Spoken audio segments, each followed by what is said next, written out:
Food shortage. Saturday, March 27, 2021. Last night, I was having a hard time falling asleep. I tossed and turned for what seemed like hours before I finally started to drift to sleep.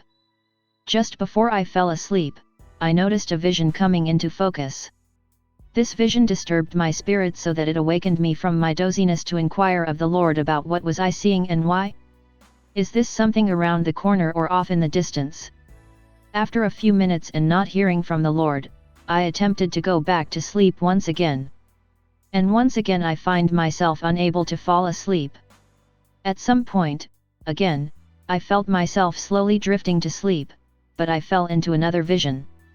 And the second vision was just as disturbing as the first. The very next morning, after I got up, I shared my visions with our lead ministry's prophetess. She nor I received an interpretation immediately. So, I went about my morning routine.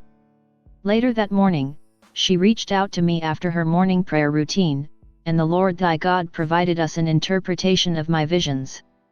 I have recorded my visions below and its interpretation. Vision 1. I saw myself standing inside of a local Walmart to where I currently live. I was standing in the middle of the aisle, facing the front entrance doors. I was standing right before the freezer section starts, and my position was turned slightly to the left, as I was looking toward the produce section of the store. My backside was facing the shelving sections of the store. I am emphasizing this because the position of where I was standing was a very important aspect in my first vision.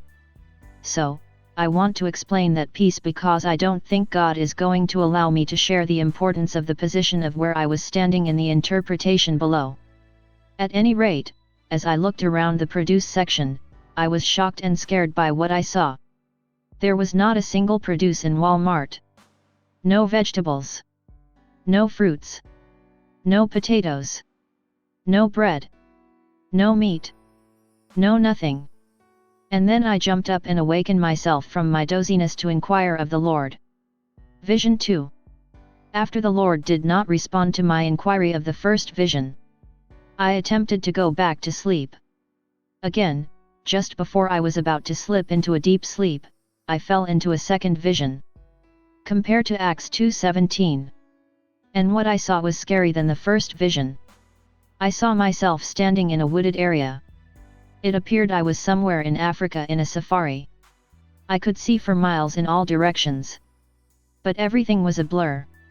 Despite my blur vision, I noticed that all the grass was tall, brown in color, and withered like. The air was very dry and hot. There was not moisture anywhere. Then off to the right, I noticed movement. As I watched, I noticed what looked like a small deer or maybe a large African wild dog. Either way, I noticed this wild animal was struggling to walk. At first, I thought it was struggling because the ground looked very thick and muddy. Each time he took a step with his right leg, his leg appeared to get stuck and he stumbled over to the right and fell to the ground. Then he would get up and take a step with his left leg.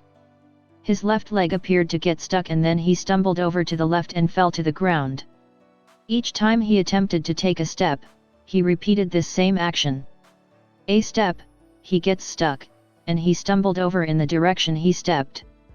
Until finally, he appeared to just tire out and he clasped forward on his front two legs with his hind legs trying to hold himself up.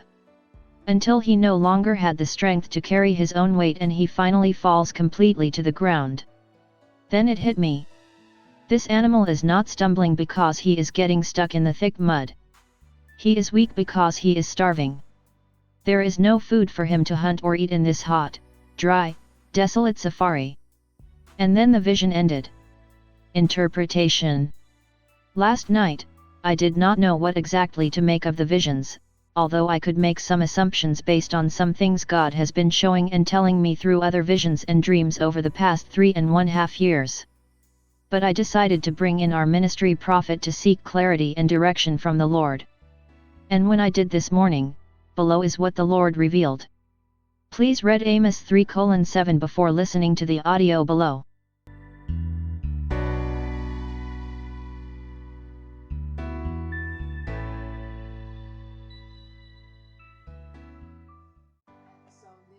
this coincides with the urgency and the interpretation of your vision, number one, about going into Walmart and going into the grocery side, the pantries or the shelves were bare. God has been warning for years now of the coming famine. God has said you're entering in a season of famine. This is why he took me to Isaac, and he's preparing me and showing me that even though there's going to be a famine in the land, I have blessed you in the land that you will sow and reap in the same season.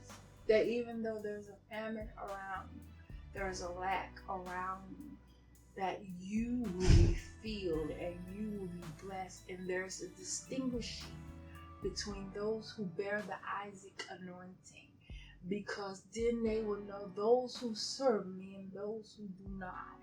God is about to separate and distinguish between his servants and the servants of Baal. Yes, the Mount Carmel confrontation is about to transpire in this realm, in such a time as this, where there is a convergence of the Elijah and the Elijah picking up mantles that are being thrust upon the sons and daughters of God who are positioned to receive this mantle, because this mantle confronts opposition, and he's raising up those soldiers who will do the will and the bidding of the commander-in-chief, the Lord of hosts, the Lord of hosts, the Lord of hosts.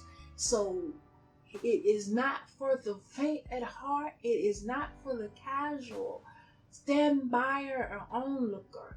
It is for those who have taken up their shield and their sword, and who are in formation to march at the commandment of the commander-in-chief, the Lord of hosts, to go forth into the spheres of society, the pillars of society, and occupy till he comes. I have clarity, and the clarity came to me. You mentioned about the store being empty on the shelves, and I said within myself, "There go Felicia again, adding stuff I didn't say. I ain't said nothing about the shelf." And then God says, "But wait a minute." And then I was like, "Oh, the phantom that is coming is a spiritual food that's going to be lacking." The produce, because when I saw myself in the vision standing in Walmart, the back part of me was facing the shelves, and God was, as you were talking, God says shelves represents non-essential food. It probably won't do nothing for the nourishment of your body, because if you listen to a nutritionist, the nutritionist says if you're going to shop at Walmart, stay on the outer borders of the store. Everything in the middle ain't worth no value. So that's the jump spiritually we take in, or the lack of thereof. But I was facing the produce section, the most important value you can get out of your food, which is when you first enter the store. And everything in that section, because meat is usually in that section too, and sometimes bread. Everything in that section was empty. There was not one single thing. And God says, that is the spiritual lack that's about to happen in my house. And that's when you started talking about the emergence or the conversion or something you said between Elijah and Elisha. You know,